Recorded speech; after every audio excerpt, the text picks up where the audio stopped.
Scuppernong Books with local singer, songwriter, and song healer Garth Robertson. We're going to be learning a little bit about him, about his music, and yeah, so here we go.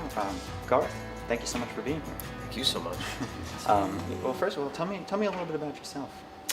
All right. I was born in Florida. I moved up here about 20 years ago with my folks, and kind of had a culture shock of Orlando, Florida, moving into Timberlake, North Carolina, where there wasn't really a whole lot, tobacco fields and woods everywhere, and so in that, I started to get interested in music and started to cultivate that and play guitar, and just kind of been on that path ever since, using music now to make a living. And of course,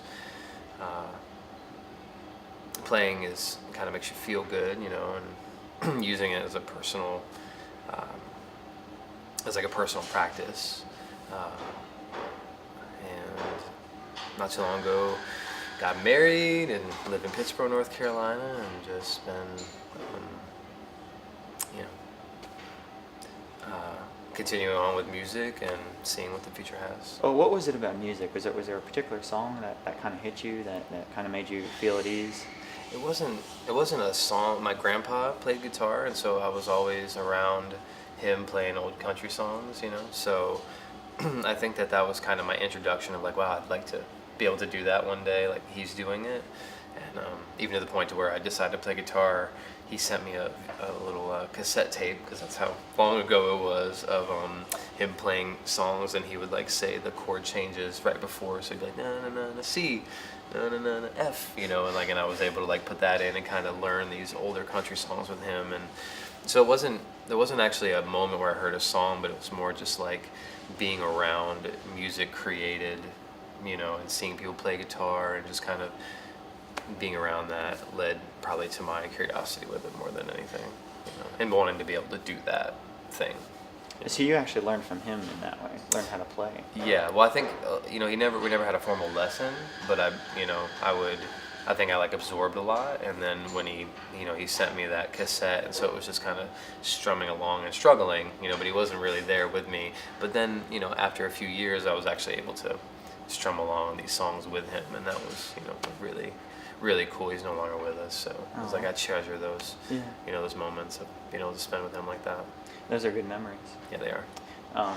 Now, was it then that you realized was that something that you wanted to do, that you wanted to pursue, you wanted to make a living off of, or you wanted to make it big in a way? I think when everyone starts playing music, everyone has ideas of grandeur about being on the stage and thousands of adoring fans singing your songs and things like that. And I had that too, all the way through as I was, I got in different bands and some heavy rock bands and things like that in my 20s. And, I always had these ideas we're gonna be big and famous. But then, when those didn't actually come into focus, and it was like, maybe I'm not gonna be a famous rock star, that's when I decided to start doing I can still make music work for me. And I started doing these cover gigs and learning songs and playing more like bars, restaurants, and wine bars and things like that, turning it into my income, but not exactly what that idea is when you first start of you're gonna be a big rock star, right? So kind of being fluid with your expectations of what your dream is, and still now currently being able to play music full time, but maybe not in that capacity, so. And that's a lot of work, I assume, trying to hustle and trying to find stuff and, make that work. Yeah. So we were saying the music industry is pretty cutthroat no matter what angle you're coming on. I mean, there's always a lot of competition, and there's always a lot of, people that would like to be where you are if you gain any, kind of notoriety, or even just locally, people know who you are. There are people that want that space, so it's like you really have to kind of stay committed to it, and always, in my case, always be learning new songs, always be like improving your live show to make sure that you have those gigs. Are you talking about like sticking to a specific venue because they keep wanting you back, or just a certain area? Yeah, well, I mean, I'll play anywhere, but it's more like just consistently delivering a show that people are like, oh, that's okay, that's good.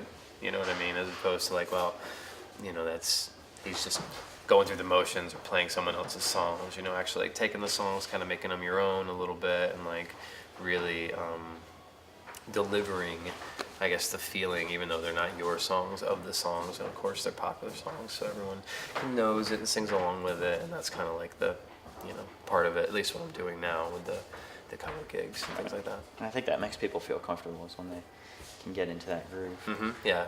Something, familiarity, like being like, oh yeah, Burn That Girl. I know that song, right? So.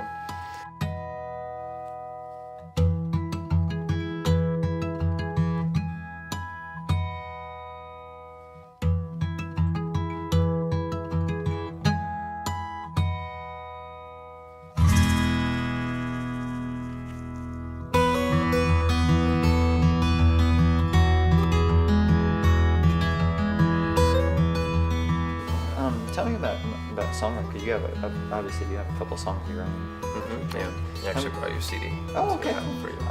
Well, tell me about writing for you and how that came about. So, this, for instance, always it's fun to sit around and kind of create on your own. But recently, my wife and I have been doing a lot of songwriting together, and then she's really good with words. Really, really good with saying things in a certain way, and I'm better with playing chords and coming up with melodies, and so we kind of like get together on that. And she'll be like, here are some words, and I'll say, oh, I have the perfect melody for that, or vice versa, where I'm like, here's a melody and a kind of some chords and a melody idea for phrasing, and she'll say, oh, I have the perfect words for that, and so we can kind of, and then we volley it back and forth, and and we sit there and work it out, and then eventually end up a song, and so lately my songwriting process has been very involved with her, and like, because that's the way it works. It's kind of nice to have someone there to bounce ideas off of, so you're not playing and that's good enough and then second guessing yourself, and creating can get kind of interesting, especially if you're a hard critic on yourself, which I feel like most people that create are. It's just part of the way it is. Especially if you're going to play in front of people, which I'm sure is very hard as well. Right, and you want to be as good as possible, and then it's is it good enough? Is that done? I don't know. And you can just really get in your own head about it. Was So it it's the good. lyrics? Was it the rhythm? Right, and so it's good to someone there to be like, Garth, it's good. You know what I mean? Like, just like, let's let it roll. So it's like, okay, and then release. There's a director who once said, if you don't try and like write or create for yourself, if you're doing it for other people, then you've already lost. I mean, you've already kind of failed. If you're just doing it for you, you've gone. Right. No, I think that's true across the board. Any art. If you're creating any art with the idea of like, man, I hope this sells, so you're actually trying to create it for a market, and not saying that that's not possible, and there aren't people that make a lot of money predicting what needs to, but if you're just making art, really, I agree with them totally, make it for yourself, and then if you make it for yourself, you're being authentic, and people will see that authenticity, and it may draw them to you. You gotta just keep doing your work as well as you can, and then maybe the rest will come, maybe it won't. But it's not about that, right? It's about the creating, and just being in the moment. Tell me about you. So you said you wrote a CD. Tell me about your CD. So the CD is a pretty interesting story. My wife owns a company, a circus production company. They book all over the country, like, Cirque du Soleil style things, someone has a party, So, before she started this company, she was actually just teaching a lot of these circus arts in the community of, like, the Triangle, Raleigh, Durham, Chapel Hill. And she had a bunch of friends that did these, and so it was her idea to produce a show that would be, circus acts, a lot like Cirque du Soleil, and then with like live music, so then we had to write the music. So, we already had a few songs written, and so we wrote, the rest. It's like a 13 song CD, and each track, even though you can't really see it on the CD, was put to a different movement piece. One of the tracks was put to a acro yoga piece. One of them was juggling. One of them was like a trapeze piece. One of them was like aerial silks piece. Really elaborate costumes, and then like a 7-person acro yoga thing at the end where like 7 people were forming these crazy shapes, just crawling on each other, and all the while me and my buddy Eric were in the background creating all the music live. So it was me and just another guy. So we were creating this, and that live music is basically the album.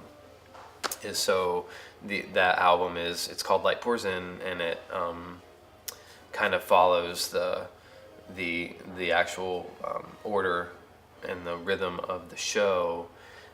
But in the show there was like narration in between each song as it told a story, like a kind of like a reimagining of the creation myth. And but for the CD, we and you'll see that we put like all the music together, and then at the end we put one track that has like all the narration, so you can kind of listen to the last track and get the story of the show.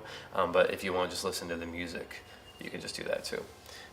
So that's, in a nutshell, kind of what it is, and how it kind of came to be. And, so we did that back in 2015. So That's really cool. yeah.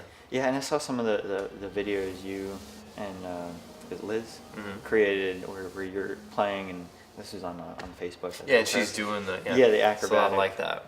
A lot like that. Do you know what that's called when she's So hanging on the aerial silks? Aerial silks is okay. Aerials are what it's called when you're doing anything that's like, there's a thing called a lyra, that's like a big metal ring that they do it on. There's a trapeze, which it's just like a bar with 2, and then there's the silks, which is basically like 2 very strong ribbons, and and they can climb up, and they tie themselves up in all different ways, and then they'll like unhook their foot and roll this way, and like as they're coming down, and because they stop right before the ground, so it's pretty exciting, and she teaches that like but yeah, that's kind of what we.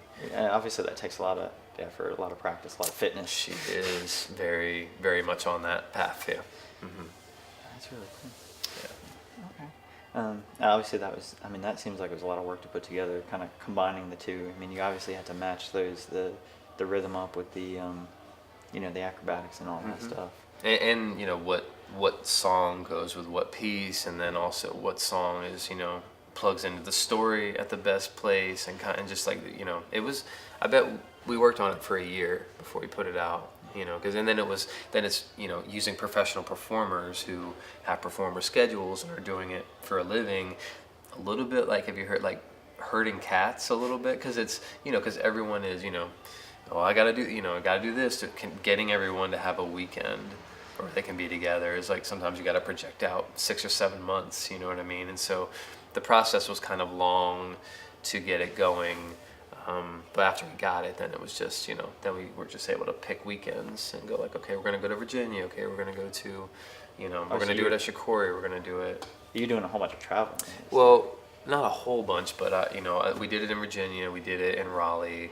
We did it in Carborough, and we did it out at Shikori, in like 2 to 3 shows each run. So it's like we toured it a little bit, but like I said, it just gets, when it's people are, I think one person moved away, and it just, it would evolve if we were gonna do it again. But actually right now, I'm in the process of writing another album, which I almost have totally written. And so we'll go do the pre-arranging of that. And then there's talk of another show. And so, once again, it'll be like a slow thing. We're not going to like put a bunch of pressure on it and rush it because we want it to be right. But eventually, I wouldn't be surprised if you saw another offering by us of something like the first show, but just maybe a different, of course, totally different mood and story and everything like that. But kind of the same thing where it would be live music with these performance pieces. you know. But we're still in the imagining stages of that, even though I have the album written. You know, actually what the show is going to look like, we're still in that flux stage of, okay, what's this going to be? So, and we'll take it easy and be patient with it, and hopefully something beautiful will happen. That's really cool. And so you got this going on. You also have, you know, you're still trying to book gigs at the same time, trying to. Yeah. Stay. You know, usually two to three a week. I like to do. It not always work. It doesn't always work out like that. You know, sometimes it's just one, or sometimes four. You know, like it's, you know. But yeah, there's definitely a hustle involved in that too. Of like, you know, staying in touch with the places, and like I said before, making sure that what you're offering them is something that they are going to want to have back, and you know, does it fit their space? Does it fit their space? And knowing and being varied in what you can do. Like for instance, last night I played a wine bar. This is a very jazzy, you know, upscale kind of place. So I'm playing more jazz and things like that. You know, tonight I'm playing a coffee bar out in Wendell, or a coffee, you know, cafe out in Wendell. This is going to be more like, you know, popular music, a lot more casual, a lot more, you know, music that I would, not that I don't like jazz, I love jazz, but it's not, when I sit down and play for myself, it's not the first thing I start playing, you know. So a little more like my speed, and then, you know, and then tomorrow night I'm playing a cool like pizza place in Pittsburgh, and so like that's gonna be, you know, a lot of my friends, and so like we have a lot of songs that we know together, so I'll be doing those there, and it's kind of, so you know who you're looking at, who you're right, playing for. and it's really playing for, you know, like in different age groups as well. Like I know a lot of songs from like the 60s and 70s, so if I'm in a room with a lot of people that looks like they were maybe around when when that music was being made and things like that, you know, I'll definitely throw some of those songs in to kind of, you know, because you just play for your audience. And having that variety, you know, I've been doing the cover gig thing for 8 years now. So, you know, over that 8 years, I've definitely learned a lot of different songs and things like that. And I have like a book of songs that's like, you know, I carry around with me. Like, do you know that song? I don't know. Everyone's like making fun of me because the new thing is an iPad on the stand, you know, and that's like the new notebook. And I'm still carrying around the paper notebook. So old habits die hard. Old but school. Yeah, old school. You know, that's. Sometimes I hate to say that, but yeah, that's right. sometimes it's easier. Yeah. Have you ever sitting up there and you're kind of not, you try and vary it up and you're just like, well, maybe they're not feeling this or something. Maybe we gotta kind of change things up. See if they feel another genre or another song. All the time. It's very interesting. You can't really base your performance on applause because some people are eating, people are not paying attention, right? So it's like, but sometimes you'll do a song and it just really seems like it falls flat. You know what I mean? Like it's like no one liked that one. You know what I mean? So, you know, what am I gonna, you know? So I'll just really think about the next song that I choose. Maybe make it a very popular song, or maybe make it like I think she's gonna like this one, you know, or whatever, you know, like, and kind of definitely if something falls totally flat, I'll be like, well, time to change the energy, and like, you know, maybe I need it more upbeat, or maybe that was really upbeat, maybe people want more, you know, soft. So kind of really being flexible and, you know, and playing, I guess, more, like I said, to your audience, you know, and if it fails, trying something else. You know? And you have to stay up on everything, because you said you're playing jazz, you're playing rock, and new songs, right? The newer songs that I wouldn't really probably be listening to totally, just in my own time. You know, I have,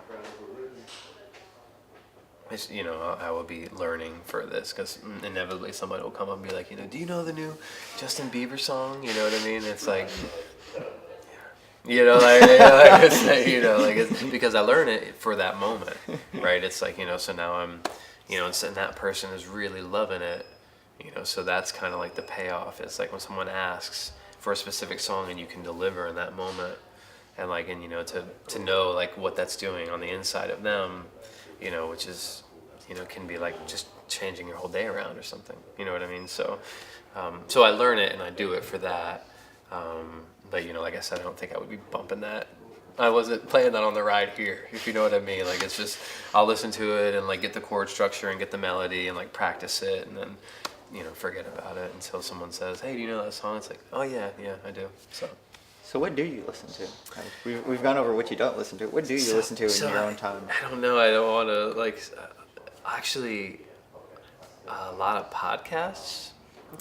It's interesting, like, because I'm so listening to music and doing music all the time for my income and my, and just really having music be a part of my life in all ways. When I'm in my car, a lot of times I'll be listening to educational podcasts, or I have a few comedians that I follow that I really, really enjoy. And, so people talking, I guess, is kind of what I listen to. But as far as music, like singer-songwriter, I'm really into, like, there's a guy named Jonathan Bird who I'm just really all the way in love with his music, and he's very prolific, and he lives very close to where I do, so I feel like a lot of, the experiences he's writing from and things like that, even though he's a world-traveled musician, and I'm not, there's like where he's from, feels close, you know what I mean, and everyone knows him, and it's just so, and he's just a singer, an amazing singer-songwriter. A lot of times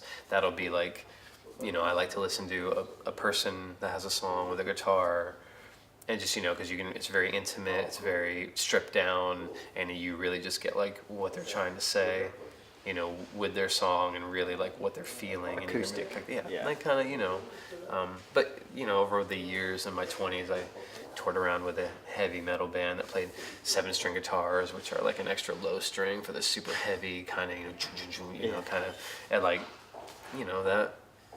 that was good too, and it had its time, but I don't do that as much anymore. Sometimes I'll listen back to that kind of music and be like, oh, and have like back in the wistful day or nostalgia, about it, but it's definitely not something I'm, once again, putting in my car and listening to, or in my headphones while I'm mowing the lawn or whatever.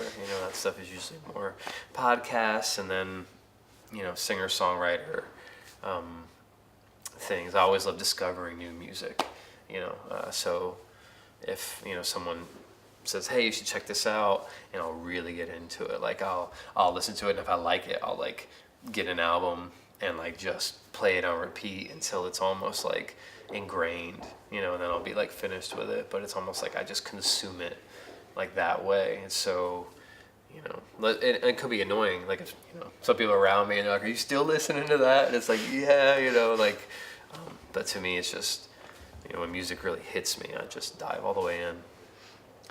And it's amazing. Do you think it's gotten, I guess you can say, smaller?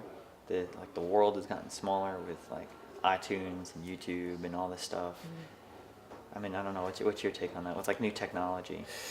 I think it definitely gives everyone the ability to put out a decent recording. Sometimes just in their room with a mediocre mic and GarageBand, and you can. You know what I mean? And you could put out a viral video, you know what I mean, if the content's good. And so like I do think that's kind of, it's shrunk everything. It's also, everybody can make a song, so it's also really, there's lots of new music out there to find. I would like saturate, I wouldn't use that word, but it's like there's a lot of people out there that, it kind of made it more accessible. Oh, I'd like to record an album. Well, here, you can do it in your room. It might not be, radio worthy quality, but you can release this, and that doesn't, it gives people the ability to create and then immediately put out, so the content out there is incredible. Almost like there's so much, it's hard to find, new music, because I know it sounds weird, but it's hard to find new music because there's just so much. You could spend a whole day looking up new music, and like, oh, I like that, and writing that down. Oh, I like that too, and writing that down. Now you have, 30 new favorites, you know what I mean? So it's almost daunting sometimes to think about all the music that's out there. But overall, I think it's a good thing. I think like the more people are creating, the more people are putting out, the more artistic, if not for any other reason, just for them on a personal level to create and put out is a very cathartic kind of thing that I feel is, important for humans to create, no matter what you're creating, what kind of content you're creating. You know what I mean? To create is like one of the most divine things on the planet, and so whatever that looks like, I'm happy for all of the technology and all the ways that we are, getting closer, as humans, right? Because it's like everything is now, we're all connected. not just in the metaphysical way. It's like, oh, we're all one, but literally we're all kind of plugged into each other. You can find most people you're looking for very quickly nowadays, whereas, that wasn't always the case. And it's just, and it has some downsides too, but I really feel like the positive, at least right now in this moment as I'm looking at it, outweighs any negative that could kind of happen.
And you talked about earlier, you mentioned playing that one song, for that one person, even though it might not be something that you prefer, listening on your own, but you kind of connected, or I guess you could say you put them at peace.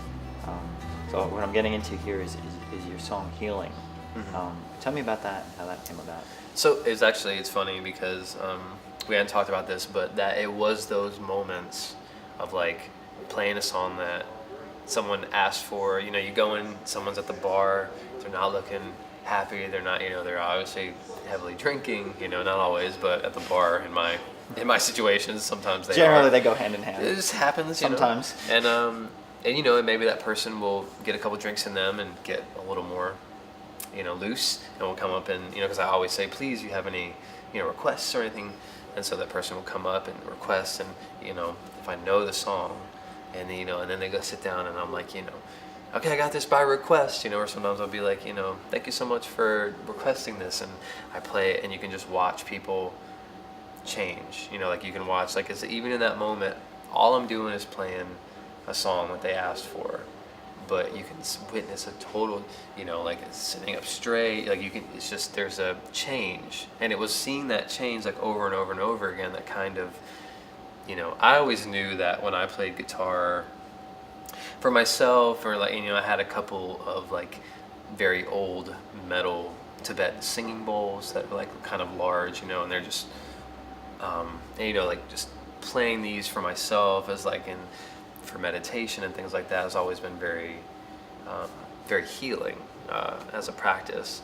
And so I kind of got the message that I should be doing that a little more, which I had no idea how to start, right? Because it's like, what do you do? There's no accreditation for these kind of things.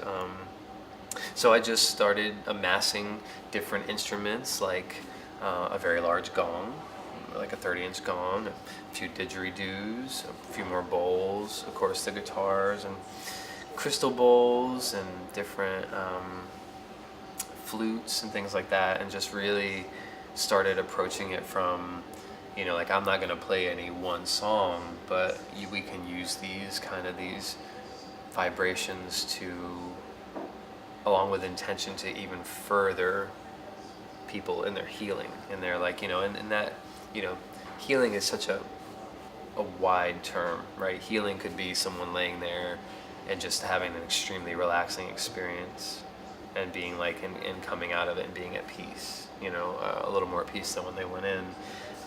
It also, it doesn't necessarily mean like, oh, my knee hurt before I laid down, and now that the session's over, my knee is better. It's not always that cut and dry. It's like, it's a very wide definition of healing. A lot of times it could just be relaxation and restoring. A lot of times, sometimes people are doing emotional work, things that are, working on deep traumas and things like that. And so it's basically using music and almost more sound to further people and help people in that way. I started doing that in 2016, and currently I'm just about to cross over to where it's about even with the gigs. You know, I have a lot of one-on-one clients now, and I do like group sessions of people, like 20, 30 people, you know, all at once. Basically like a sound bath is kind of how we call it, or like a sound meditation or something like that, where you just come in, you know, you kind of lay down, you get comfortable, and I kind of go through the instruments and use certain instruments like near you, like certain bowls and maybe the didge and, you know, certain flutes and things like that, and just really kind of work around the room and kind of, you know, provide this, sometimes just a space for people to relax and not think about anything for a little while. And sometimes people do like serious work on, like, you know, past things they haven't dealt with or whatever, and I kind of leave space for it to be whatever they need it to be. And so yeah, that was but all of that came from sitting in bars and like playing that song for that person, maybe that I don't even necessarily love, right? The song, not the person, and seeing that change, and then like just kind of applying that to a more specific, you know, like where it's to a more intentional, like, okay, well, if I can just sing a song and this can happen, what can happen if we all get real quiet and we start using these other tones that are, you know, ancient, like the didgeridoo, you know, could be the oldest instrument on the planet, you know, like it's there are reports, you know, 20,000 years ago there are cave paintings of people playing a didgeridoo. So it's like this ancient sound, you know, and kind of what that can bring up in us. You know, it's been very profound for me as a person, you know, stepping into this role and just kind of seeing the breadth of what it can do for people. And so, and that's and it's really good work. And I probably will always play a gig here and there. You know, I'll never, you know, I'll always, because I love playing music, but that may take over the gigs eventually. You know, but I'm not rushing it. I'm just kind of letting it. And if it never does, and that's okay too. You know, like I'm just really allowing it to be what it's going to be, and not putting any pressure on it. And we'll just see. You know. Cool. How can people find to do a song bath or? Yeah, I have a website. All the information's on there. So if you'd like more information, songofthesacred.com. Songofthesacred.com, and that kind of has everything on there, including my mailing list, and you can sign up for that, and I'll send out an email. Okay, cool. It almost, it very much seems like, from the way I was looking at the website, it almost seems like a meditation. It is. Mm-hmm. It's because it's kind of, you know, what I tell people that aren't, I keep it very open. I mean, I almost don't even use, you know, certain terms, because I don't want to like set expectations in people's mind. Yeah, I don't want to be like, oh, well, that's, you know, what I just want to, it's just like, come do this thing, you know, like, and I was very like very inclusive in the beginning. Like I would do them at, you know, Baptist churches. I would do them at, like, it just, you know, people that weren't really exposed to that kind of thing. And, you know, and if you approach it the wrong way, you know, they might have been a little turned off, or like, I don't know, you know, a little weary of it, you know, like what are you doing? What's going on?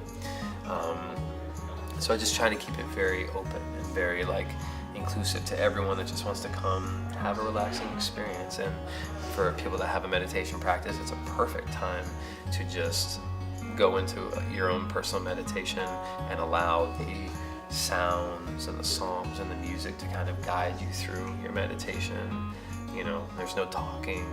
You know, I talk in the beginning a little bit, and then I talk at the end a little bit, but like during the actual experience, it's all just music, and I will do some songs with some singing and maybe some different chants, you know, depending on, every time's different. It's just kind of like what's next really depends on the energy of the room, of all the instruments, you know. So, but yeah, I would call it like a meditation, a sound meditation is, you know, definitely a name I would use for that. That's cool. We just have a couple minutes left. Is there anything else you want to mention that I haven't mentioned already? Anything else you want to talk about? Oh no, I just really am thankful for the invitation to come and be with you today, and for your want to even talk to me. I really appreciate No, it. no, this has been very interesting. Well, I appreciate you being here. Of course, Thank thank you you so for much. coming. Appreciate that. Good.